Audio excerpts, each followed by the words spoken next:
Hey, welcome to this episode of Rough Talk MMA.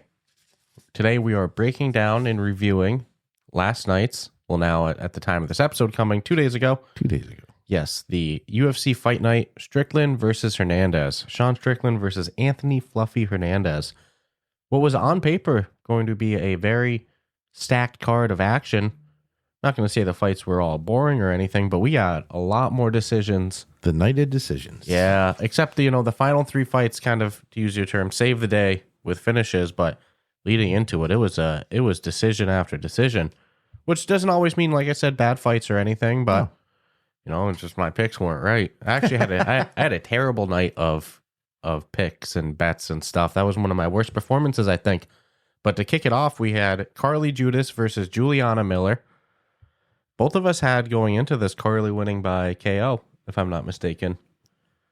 I felt like the streak alive. So I think it was righteously a good pick, but she has a 100% finish ratio going into this fight. And you know what? Juliana was tough. She hung in there for a decision, and I will be the first to admit my own failure. And seeing how everything played out, and even talking, hey, 4-3. Mm-hmm. She's gonna come out and fight to mean it. Mm-hmm. She hung in there. She was a tough. The tough KO rookie. I would take back in hindsight. Yeah, because it would make 2020, but 100%. Juliana almost got her in a choke in the first round, and in the third round it was tight. She almost caught Carli. She came to fight, and she didn't come to lose. Unfortunately, she lost by decision. Yeah, it's tough because 4-4 record really is not a pretty record to be in the UFC. But she gave a good fight. I know it's kind of hard to cut people that perform like that. She almost got the finish in the third against Carli. She hung in there. Her striking was, both unranked though. Yeah, but Carli's got a load of potential. Her footwork, her movement out there was great. So I'm curious what they do with Juliana if they keep her around. Being a punching bag and such isn't. Well, what's good too is it also shows that Carli can go the distance. Yes, and didn't take the decision out. win. Correct. And so showed some good submission defense. There was a lot to be shown with that fight. And a great way to open the. Oh yeah, it was a fun one. And if she was just a punching bag for 3 rounds, I would say cut her. But she got the takedown. She took the back in the first. Took the back in the third. Yeah, it was a really good performance from both. But I think the future is bright for Carli. Next on the list, we had Jordan Leavitt, love his nickname, the Monkey King, versus Yadier del Valle. And Yadier, his previous fight before this was a bit of a betting scandal. He was the winning fighter in the fight that ended up becoming investigated by the UFC for getting a slew of first-round picks, like first-round bets for Yadier to win, and then he goes out there and he wins in the first round. And this fight might have proved that that was indeed a betting scandal. I had going into this Yadier to win by decision. You as well had Yadier to win by decision. We were on the same page here. Yeah, there was no disagreement. And Jordan came out and really showed his worth. It was his featherweight debut, and he looked so much stronger than Yadier from the opening seconds. It was no arguing the decision with this fight. Mm-hmm. You know what I'm saying? Not a super exciting one. I mean, it was actually. I wouldn't have changed if, in hindsight, I wouldn't have changed my pick though. Mm-hmm. If doing over again, I would have justified why I. Yeah, no, it makes sense. Yadier undefeated, but Jordan just looks so strong at this weight class. There was a skill level difference going on as well. Mm-hmm. So, educational. It was the night of decisions, but in some cases it was a very educational night for the people who did lose. Yes, and I'm sure you want to touch on that, especially in the main event. Yeah, we'll nuzzle up there sooner or later. Yadier was way too complacent as well, locking Jordan up in his close guard and hanging on. There was a lot of opportunities where it felt like he could have pushed on the hips and really, really worked to get up to his feet, but it was pretty much Jordan would get the takedown in the first 2 rounds, and then he kind of accepted being on bottom for the round. You can't do that. You got to do 5 rounds goes quick like that, or 5 minutes goes quick like that. So yeah, and it's not the 5 rounds either. So no, only those 3. He did win the third, but Jordan kind of I feel like knew he was up 2 rounds. Yadier hit him with a knee. I won't say he coasted. Yadier hit him with a knee, and it looked like he pulled guard and just hung on the bottom. Was like, shit, I won the first 2. you got to be careful with performances like that, because sometimes when it's very boring like that, then you catch one loss. It's the opposite of Juliana Miller. They sometimes look for a reason to get rid of you. And I like Jordan Leavitt. So well, you have to be entertaining to a degree. And it sucks to say because you're in there fighting. How can I be fighting and be entertaining? Well, there are examples of many fights people have seen and we've seen that there's nothing going on. It's a hug fest for 15 minutes. It's terrible. Nobody wants that. But I agree with you. I feel bad I took the first two, so you want to take this next one? Oh, yeah. We totally forgot about that, did we not? Yeah, This fight had me, fingernail biting. Hoo-wee. This was the first fight on the card where, to me, things started to get really interesting. I'm like, wow. We had Jeal-Paul going up against Phil Rowe. You had Jeal-Paul by decision. I think I also had Jeal-Paul, but I just can't remember the method. Yep, you had him by decision as well. By decision as well. As it turns out, Jeal-Paul by decision. But damn. But it was not like, oh man, all he had to do was survive. No, this fight, at any moment in that fight, in my opinion, could have gone either way. These guys came to fight, dude. But I got goosebumps talking about, because again, this was the first fight where I was like, oh shit, this is getting really interesting. Jeal-Paul was my pick to win, and I was waiting for him to just get caught with a head kick or a fat street right. It had potential. It was there. And Phil Rowe lit him up in the last seconds of the third round too. Phil's no joke, dude. Yeah. Sometimes it's frustrating being a Phil Rowe fan, because he's got all the skills, but he's such a slow starter with it. He has good wrestling defense, good ability to get back to his feet, really sharp hands, good kicks. It just feels like he needs to let it all go more. Oh, Phil? Yeah. Yeah. A little more confidence in himself. Dude, not even funny. His record itself is great, right? It's not. Well, 11-6. 7, I'm not 11-7 now. Well, yeah, poor guy. But 7 knockouts, 64% knockout. He's got the abilities. But Jeal-Paul's no joke, man. His record's a lot better. I mean, his skill level's better than the 11-7 shows. Correct. It's just he doesn't fight slouches, apparently. But Jeal-Paul, he deserved bright it. Future for sure for that kid. But a nail, like you said, that was the nail biter right there. Yeah, they were the start of. There might have been some others coming up though. Was waiting for it to go wrong on my pick, and I just felt like any point JBL was going to go down. I've seen, I had that feel to it, like it was in the air. This next fight, again, this was a terrible night of picks for me. We had Ramiz Brahimaj versus Punahele Soriano. I had Ramiz to win by decision, and you had Soriano to win by KO. This was a close fight. I think the decision could have gone either way. In the end, the damage output from Soriano etched him a 29-28 decision to win by unanimous decision. But I thought it was a good close fight. It was a good fight. Ramiz definitely won the first round, and then it looked like I thought Soriano was going to be the one with cardio issues, and I think Ramiz gassed more than him. I would argue it appeared that way. But definitely an entertaining fight. Oh yeah, it was a fun one. That was a great example of like decision doesn't mean boring. No, I wouldn't say controversial. So no, he even dropped Soriano to his knee in the first round. Was having a great job with the kicks, and then Soriano has such good takedown defense. There was a couple times where Ramiz was in on a double leg, and Soriano just hips back and stuff that. That was his night. He did really well. That was a solid performance there. But again, I was wrong. You were correct on pick, just not on method, but that's okay. Correct. So you had Soriano by KO, ended up winning by decision. Telling you this next one, man, I did not have a good night. Oh, no, all around. Nora Cornolle. As I always like to say, Cornholio. That's not her last name. Because when this fight was, we watched this separate at our own houses. I kept hearing that in my head because you've said that before. Nora Cornholio. Nora, I can't even say it now, dude. Cornolle. Cornholio versus Joselyne Edwards. Fantastic fight. We both had Nora. You had Nora to win by decision.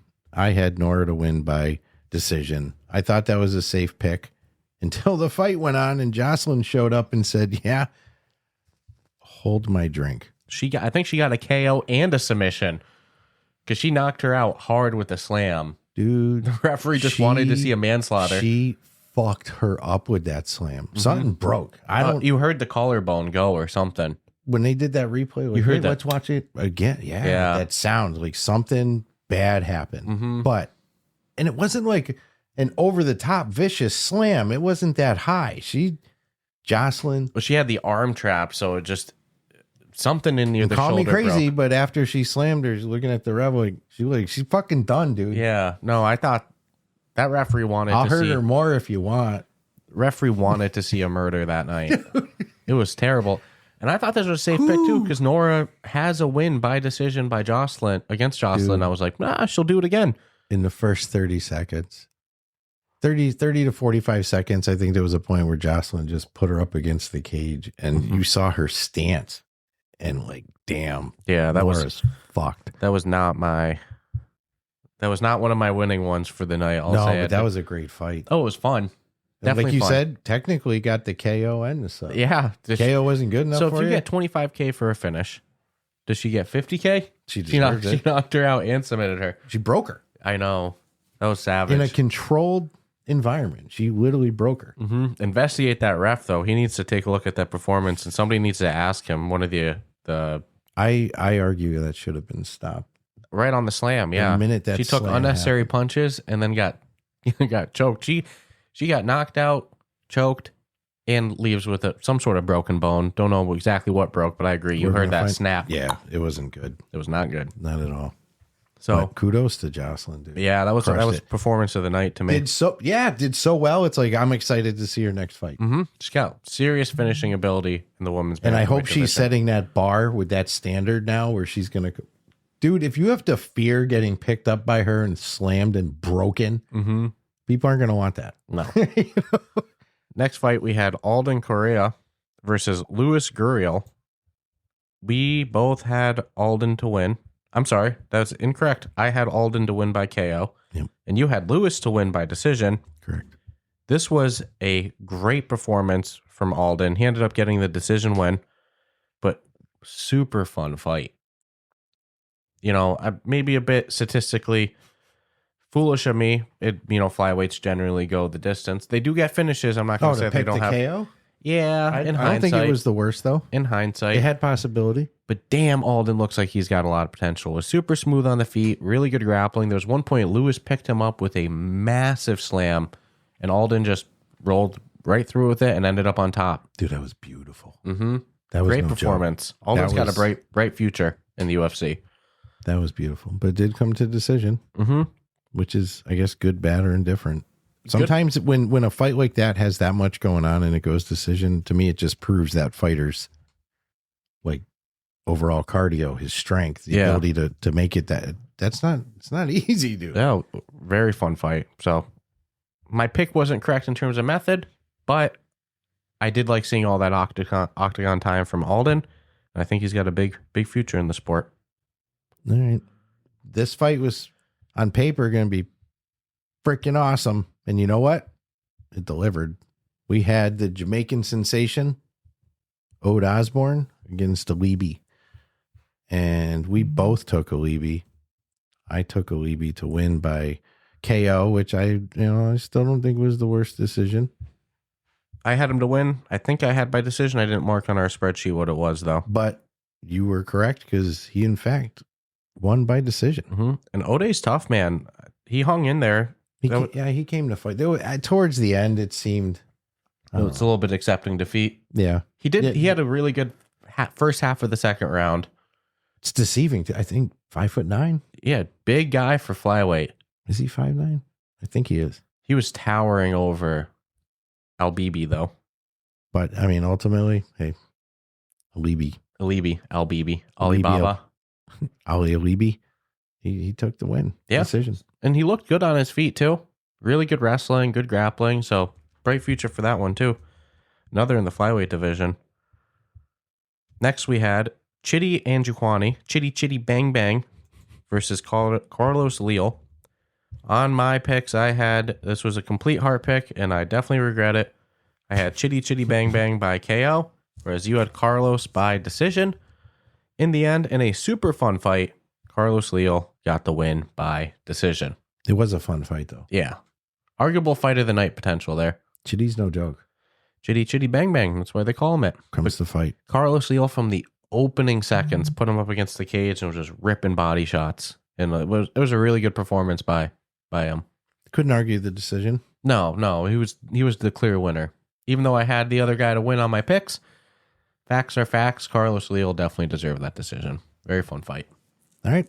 Then we rolled into Zach Reese, which you had him winning by decision, and against Michael Pereira, who I did not pick. I also had Zach Reese, but I went for the Hail Mary and said he's going to win by TKO or KO. But in fact, it did not work out that way. The judges ruled for Michael. Yep. Pereira got the win, and I think it could have gone either way. But this was a little questionable, one could say. Not full blown, like, hey, but whatever. I think Zach lost himself the third round and lost himself the fight trying to be Max Holloway at the end. And he lost that exchange. Like, yeah. Max Holloway is an anomaly. Like, don't try to. No. Yeah, no, I do. I totally get it. He got caught with some big shots right at the end, and that's the last thing the judges see in the round. Yep. I think he was winning that third up until that. That's not the imprint. Yeah, man, there's a reason why sometimes fighters will try to bait you into that center of the ring at the last 30 seconds. You know why? Because they're losing the fight. Mm-hmm. And we all know one good shot, or you just wobble the legs. And like you said, there's only, so many people, judges sitting there looking. That's all I remember. That's the last thing on their mind. They're going to forget those other 4.5 minutes if you end it the round with a big shot. Bad business. Yeah. That's one of those situations. Nope.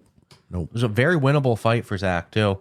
But his face was wearing it. He broke his nose. He got all swollen. There was some 80-20 hamburger going on. Yeah. In some of these fights. Yeah. He was eating raspberries is what it looked like. Yeah. Next fight, we had Jacoby Smith versus Josiah Harrell. Kobe Beef. And Josiah, that's what you think his nickname should be. Kobe Beef. Yep. Jacoby Beef Smith. That way people call him Kobe Beef. But Muscle Hamster for Harrell, that was the nickname of the card. But we both had Jacoby to win by KO, and in the end, we were both correct. Delivered in big fashion. He got taken down, and I think Josiah knocked himself out on the slam. The way Jacoby rolled on top, Josiah already looked out. Dude, and then he hit him. Yeah. With a flurry. So many shots. A flurry. And there was probably 2 extra shots that slipped in after the referee tried to pull him off, but the ref was slow on it. And like he threw Jacoby off all mad at him. But like, dude, I don't know what Carrie Hatley was looking at. Josiah was out from the second Jacoby rolled on top. He could have stopped it after the first punch, and he sat there and he let let Josiah take like 6 shots before he even tried to step in. It was a little brutal. Especially considering Josiah just had a titanium plate put in his head because of a brain anomaly found. It was like, oh man, that guy took some shots. Jacoby looks like a phenomenal athlete, though. He's going to be trouble in the division. He's 100% trouble. Mm-hmm. Good on the feet. That fight was quick.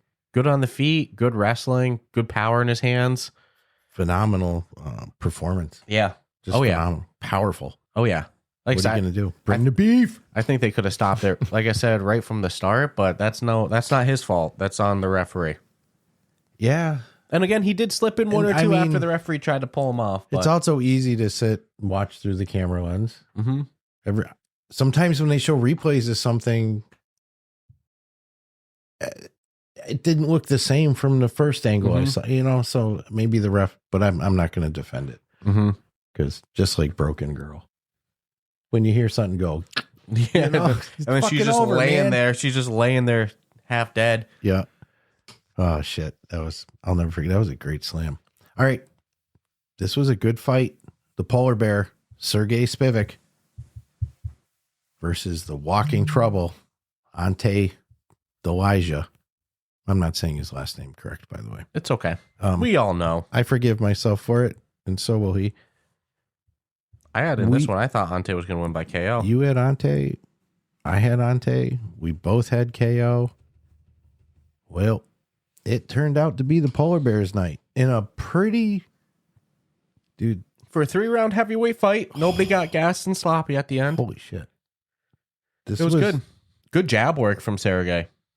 Dude. He was supposed to, on paper, be at the disadvantage on the feet with, Ante being the better striker. Everyone thought Sergey, if he won, would be takedowns, but... They're both scary as shit human beings. Mm-hmm. I kept thinking, I'm like, sometimes Ante is like built to fight. Mm-hmm. Like, what else would you do? Facial model? I don't understand. Like, you were born this way. You just look like somebody who wants to fight. It was be in a cage or be a club bouncer. Those were the two things that you had good options for in life. Dude. But damn entertaining. Yeah, good fight. Damn entertaining. And look, as we've seen on the last couple cards, not every heavyweight fight that goes 3 rounds is, No. So I'll give these guys, their cardio looked good at the end of the third. Like, didn't look like anyone got super sloppy gas. No, so there was a little obvious slowing down, which makes sense no matter what weight class. But damn, dude, they came to freaking brawl. And Sergey showed the second best jab. Props in the card. to both of them too for nobody going to sleep because they both ate punches, like serious punches. Yeah, Ante even had him rocked in the third. It was weird. One of the judges gave it 30-27 to Sergey, and I'm like, how the hell did they give Sergey the second round? But solid performance from Sergey. Looked like he made a lot of improvements on his feet. Solid jab. That was a fun fight. Next we had Dan Ige versus Melquizael Costa. I thought Dan Ige was going to win by decision. Same. You had the same pick. I did. Dan Ige's never been finished in the UFC in his whole career. It was a very safe pick. And in the end, Melky looked phenomenal. The kid looks better every fight, and he caught Dan Ige with a spinning kick right to the fucking chin. And Dan Ige went down, and they stopped it quick. I actually think that they could have let it go on. There was a couple seconds left in the round. Dan Ige was intelligently defending himself. I thought it was a little bit of a quick stoppage, but I'm not mad at it. Even when it stopped, you'll see in like, what are you doing? I mean, it's not that like, where am I? What am I doing? I get it. I think you messaged me right away. Yeah. I was like, that was a little. For the night of late stoppages, they could have let that one go a little bit. At least a couple of blows. Yeah. Right? Something, because he seemed a little too active and animated from the time when the ref stopped it to what he was. None of Melky's follow-up shots went through. That's not to say Melky wouldn't have ended up winning in the end. I think Dan Ige had more fight in him. Dalmatian came and bit. Oh my goodness. That was a beautiful kick though. So sometimes knowing the fighter's backstory in depth, because you know how as the fight go on, or as they're coming out, you learn shit you never knew before, right? So we all knew that the Dalmatian has a skin condition, and he used to hide in the jungle when he was a little kid because you get bullied and all this shit. But now has embraced it, right? So all I heard was like, holy shit, the level of self-confidence to change his name. Were you regretting your pick after that? Fucking that second when when they're like, oh, he even adopted the name to Dalmatian. I'm like, shit, this kid's got I made a mistake here. He's got such good self-confidence. I 100% regretted this pick. I could see it coming, and unfortunately it did. In a it was a fun 1-round fight. Pretty fun run. Every 1-round fight is usually pretty fun for somebody. I still think it could have gone longer, but I'm also not mad at it. Not mad at it. Great performance from Melky. The kid's I'd have on to a tear. really watch it again. But what I kept watching was the stoppage and the reaction, and there didn't seem to be any delay at all. He still looked there. The consciousness was going on. There was nothing. It was a fat spinning back eye kick, contact was taking place. The facial. Sometimes we've seen it. Dudes wake up from a knockout. What the fuck? Why'd you stop the fight? It's like, dude, you've been asleep for. We've had 2 commercials. Sometimes you ever see someone get knocked and then it looks like they're going out, but then the next shot wakes them back up. I saw people, they were criticizing Jacoby for not stopping right away, and it's like, no, he's got to wait for the ref to stop it. What happens if he pulls off and then pop? Harold wakes up? I've seen guys lose fights thinking that they won it. You think Anderson Silva versus Michael Bisping. Anderson thought he won the fight, but Herb hadn't stopped it yet, and then Bisping ended up winning the decision. It's like, you got to go until the ref stops. Dude, I freaking love Michael Bisping. Yeah, he's always fun on the mic. His spot on the UFC food chain right now is freaking ideal. I think he does great on the commentary booth. 1,000,000,000%. Next, we had Jeff Neal in the co-main event. Jeff Neal versus Uros Medic. I had Jeff Neal to win by decision, actually. And you had Uros Medic to win by KO. 100% finish rate from Uros Medic going into this fight. And in the end, he held true with that with a very fast first round KO. Thunderous. Yeah. Thunderous. Put Jeff Neal out. Like, out. And it wasn't even a fight. When a fight goes less than 2 minutes, nothing's happened yet. It was a big shot. And he was funny in the post-fight interview. He's like, look, it can happen to anyone. It's happened to me before. Yeah. You know, you just got to get up and keep going. Holy crap. I had the KO. I thought it would take longer. You know, I thought it would happen. He came out throwing heat. This was bad intentions there. Yeah. Sometimes that shit happens. Yeah. Jeff Neal was on quite the tear on, you know, the early part of his UFC career. Now he's been put away twice. Time to reconsider whether you can make the push or not. Yeah. Or are you just cannon fodder? He was always known for his knockout power. And, you know, once those heavy hitters start to be on the other side of things, it's a tough spot to bounce back from. Yeah. How many times have we seen where one fighter gets knocked out and you see it the rest of his career? It's never the same. Never. Uros was unranked going into this against Jeff Neal at 12. Uros should wake up with a ranking next to his name after that one. At least a little spot. Solid performance, though. And then, dude, all the bread and butter. The main event. Sean Strickland versus fluffy Anthony Hernandez. The lead-in was pretty entertaining. Probably shouldn't give Strickland a microphone unless you like dark Paramount comedy. even cut his mic at the end of the press conference yesterday. Just depends on your level of humor. I don't think he's meaning any ill intent. I just think he's trying to be a funny guy. But anyways, you had Fluffy taking decision. I had Sean Strickland taking decision. I think righteously they were both great picks. But in the end, Sean Strickland by knockout. TKO. Dude. Solid performance. The jab. The jab won the fight. It's a fight winner. You know what it made me think of? Remember when Josh Koscheck, let's go way back. Remember when he fought GSP? He got his fucking eyeball popped out? Yeah. The jab in MMA can do so much damage with the small gloves. I'll take somebody throwing a haymaker and trying to get lucky over someone who has a lightning fast direct. Strickland was on fire last night, dude. Really good defense. His defensive game is so tough to deal with. I was, as somebody that was picking Fluffy to win, I was like, man, the fact that Fluffy's not chasing takedowns, like he was way too complacent, just getting 4 or 5 jabs to the face before he could even react once. The only thing he could have done was bum rush him. He had to, yeah. And there was times he did bum rush. He caught Sean a couple times, but he bum rushed with his hands. He never really used it to get deep into a takedown or anything. I don't know if I'd want to eat a Strickland jab. They were sharp. Dude. Just fast. Pop, pop. And then the combos he was throwing with him too. Come on, man. And he had great finish, like killer instinct there. He hurt Anthony Hernandez with a knee to the body and then just was on him. That was it. Yeah. That was the end of the fight right there. Yep. Boom. And you could see it. And then he just rained on him. Solid performance from Sean. Yeah. Justifiable win. Great performance. I did not think going into it Strickland was going to go or get the knockout, but man, oh man, oh man. Just slow cooked him. If he can go into fights and just tenderize your face for 2 rounds or a round, and it's over, dude. Showed really good takedown defense the few times Anthony did shoot on him as well too. Solid Anthony's a great fighter. I mean, you picked him. So, I mean, you didn't pick him because just to go against. Sean Strickland makes me laugh sometimes. He was in his post-fight interview. Sometimes was making me laugh. Yeah, he was saying how much of a war it was in the I was like, I didn't really consider that a war. Yeah, he loves the guy now. He just picked him apart, you know. He's a Fluffy fan now. He was even talking to him during the fight. Yeah. I don't even want to repeat it, but he was saying, Sean's stuff. Yeah, yeah.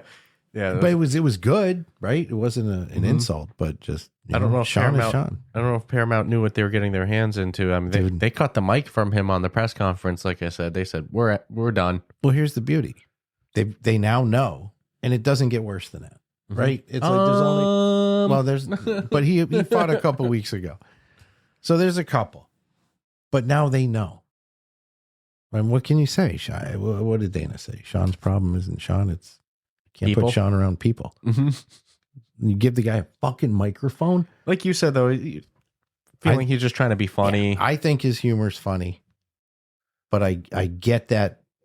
I get all humor. I see all categories. If you're clean, I'll laugh. If you're dark, I'll laugh. If you're dirty humor, I'll laugh. If it's funny, dude says funny shit. What do you want me to do? But I'm not everybody, and I know that sometimes he says stuff and people get offended. Don't look past the comedy of it. Although that kind of makes me an asshole too, I guess. His skills are, the guy is good though. I think him versus Khamzat's the fight to make. Next fight? Mm-hmm. Yeah. But they're talking about, I can't stand this. You win a title and you never defend it and you move up. They're talking about Khamzat hasn't fought in almost a year since he beat Dricus Dupree. Is saying nobody wants to fight him despite everyone saying, clearly wanting to fight him. You're not going to be the champ and no one wants to fight you. And they're talking about him moving up to 205 instead. Like, you have to defend the title a couple times. You can't win it, not defend it for almost a year, and then move up, holding the division hostage even more. I want to see Sean versus Khamzat. I think stylistically, it's a good fight. That's a tough matchup for Khamzat. It's a good fight. And if Khamzat wins maybe damn well that's why he won't do it. And if he wins it, hell yeah, move up from there. Like, you know, I can't blame a dude for not wanting to fight Sean though. Yeah. Because my only concern with leading into it, and I think we mentioned it, was he's got a lot of celebrityness to him nowadays that he didn't have years ago. Good, bad, or indifferent, but that can take away from the overall, like, the struggle that got you where you are. But nah, man, that dude can still harness the beast. I hope that's the fight to make now. Like, I think it would be crazy to go for crazy anyone. Not to. He wants it. He was talking mad shit about animals and stuff. So. Yeah. Too funny. But fun card overall. Yeah. A lot of decisions, but in the end, still a good card. Give it a thumbs up. We'll probably take the break off the next one in terms of pre-fight. We might do a wrap-up afterwards, though. We'll definitely do a wrap-up. Some good pay-per-views coming and everything like that. So thank you all for tuning in. Don't forget, subscribe, rate us 5 stars. Let us know in the comments your thoughts on the card in the main event.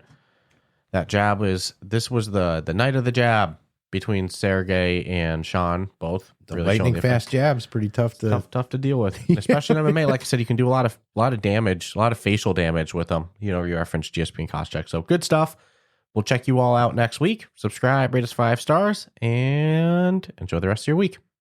Ciao, ciao.